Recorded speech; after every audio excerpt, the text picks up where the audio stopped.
Welcome back to Medieval Art. I'm Dr. Brian Keene, and I'm excited to open a new chapter of medievalisms in popular culture. As always, I'm joined with Dave Lewis of Cinemillennials on Instagram and YouTube. Dave, it's so great to see you after a little moment.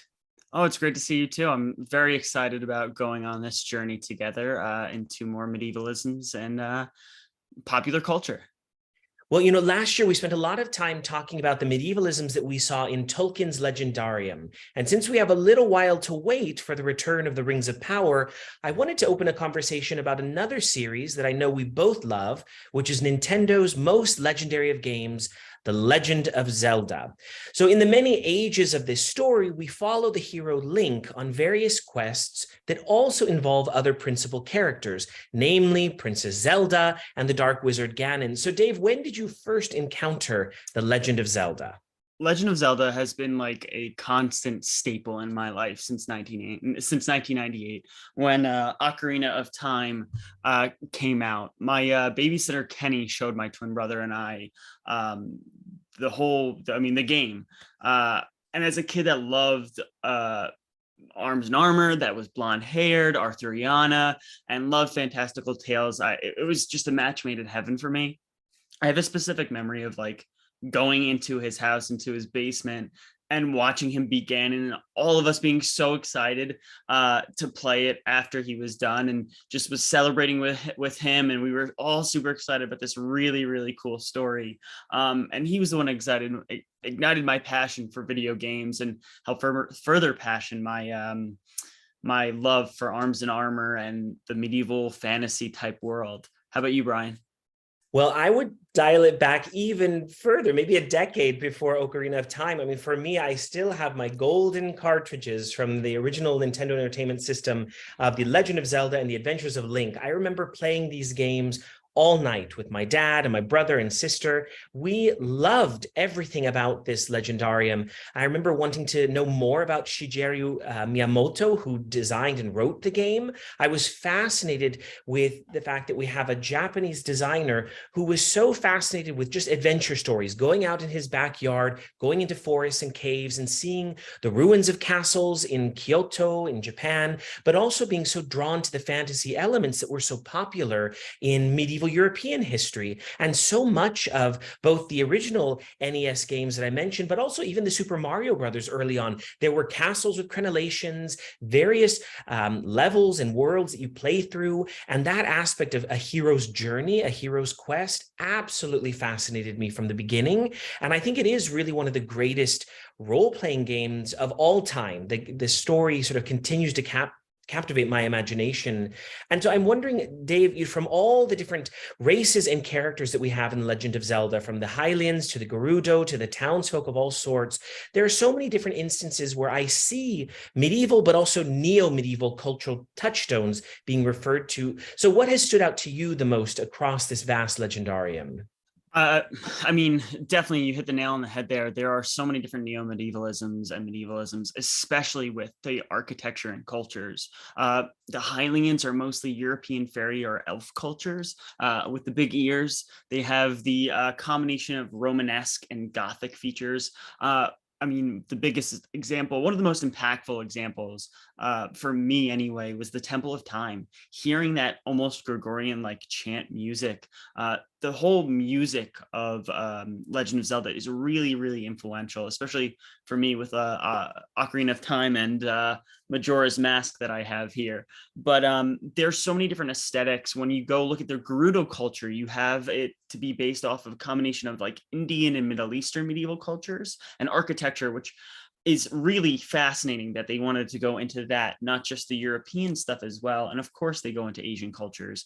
You know, it's interesting, the mythology of Hyrule and how it very starts, it kind of bridges this gap between Christendom and the Middle Ages, with the magic book in the very first game being called the Bible. And in some cases for Zelda 2, there's concept artwork of Link praying in front of a crucifix, even though, you know, they're technically ancient concepts. But there are so many different mythologies between the Trinity, between the three goddesses, and reincarnation. Yeah, I think for me, as the more you talk about it, it reminds me that what drew me in initially was that opening musical number where you're hearing a really nice beat, and then there are instances where you're sort of taken away by choral song. The flute and the lute are also apparent, but I think it's important, as you mentioned, over time we're gradually layering the legendarium with other references. For me, that is a kind of wonderful aspect of high fantasy, where we're able to take from all different parts of world cultures, folklore, and traditions, and really build a great world. And so from the beginning of the series, really in the 80s, so many of these neo-medieval inspirations can be gleaned from the material culture of Hyrule. We've mentioned a little bit the architecture already, but what are some of the other aspects of Hyrule and surrounding worlds that feel neo-medieval to you in terms of the material culture itself? Yeah, I mean, the material culture is like super fascinating because you have whether Link is wielding a sword and a shield with a cross, you have reminiscent of martial orders like the Templars, you have enemies that are modeled off of European arms and armor like the Dark Knuts and Phantoms throughout the series, and you have Western influence, dragons, goblins, fairies. Even I was just playing Twilight Princess because I've never beaten that game. I just wanted to go back to it before the release of the new game, Tears of the Kingdom.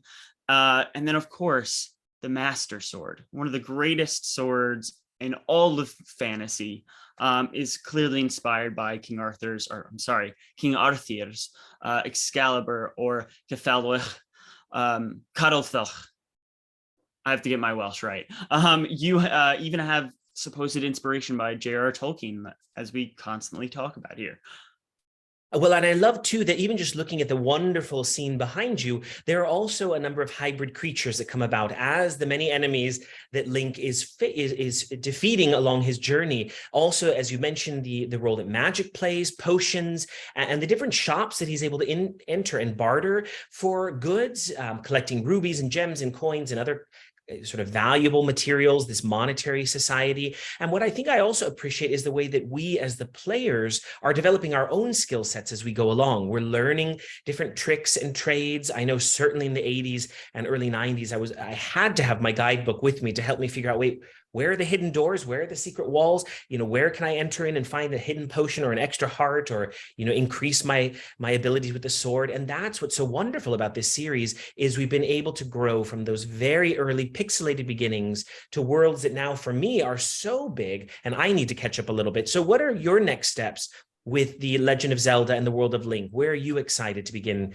to continue your journey? I think the biggest one that is coming out now that everybody's so excited about is Tears of the Kingdom. There are a lot of different new features in this series. I personally kind of want to go back to the dungeons and more narrative focused stories, which I think we are getting a lot when you look at that trailer. And we might actually see Hylia. We might actually see these original goddesses that people are being, that Link and Zelda are reincarnated from. I would love to see kind of expansion on the story and the mythology. I love the mythology in this, and I just really think I'm excited for wielding the Master Sword or Folk for Link, and I am really excited just overall. How about you, Brian? Yeah, for me, definitely, what I always love going back to as a new game comes out is the role that landscape plays in each of the series. For me, that's what's always breathtaking, is I see these vast landscapes and I want to go there and I want to go further. And that's what the game gives us. And I agree with you 100% about dungeons. That to me is always the most exciting part, because that's where we're training up our skills. We're encountering strange beings and creatures. And there is an aspect of nostalgia in the later games. There are iterations where I think, oh, that reminds me of something from a very early dungeon in Legend of Zelda or Adventures of Link, or instances of the Ocarina of Time or the Breath of the Wild, which also was sort of beautifully painted. So we have a lot to think through. I'd also love to focus at some point a discussion on the Triforces and the different virtues of courage and power and wisdom, and how those virtues are played out in this series with the different characters. So there's a lot of hope. And I'd also love to see a live action Legend of Zelda movie. I mean, we had that really sort of kitschy cartoon where actually I loved how powerful Zelda was, a really strong female character, and Link was sort of goofy and, awkward, but I want to see a great live action film. Oh, totally. That's what I'm totally looking for. I mean, I always use the line from that excuse me, wait, what is it? What Excuse me, princess. princess? Yeah, exactly. I always use that. I've never seen it, but I've like seen that clip and I always use it. It's that meme I always go